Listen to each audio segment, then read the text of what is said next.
Hello guys, hello mga idol. For today's video, nandito po pala kami sa sa gitna ng palayan. Nanguha kami ng saging dyan, galing sa puno.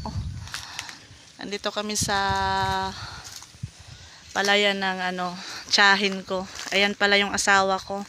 Naka-helmet pa, baka naman kasi may LTO pa na daanan namin.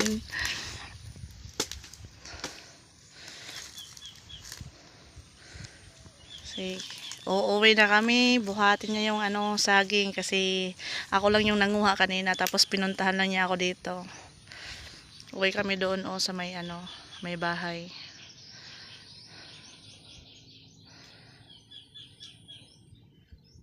Sbugat.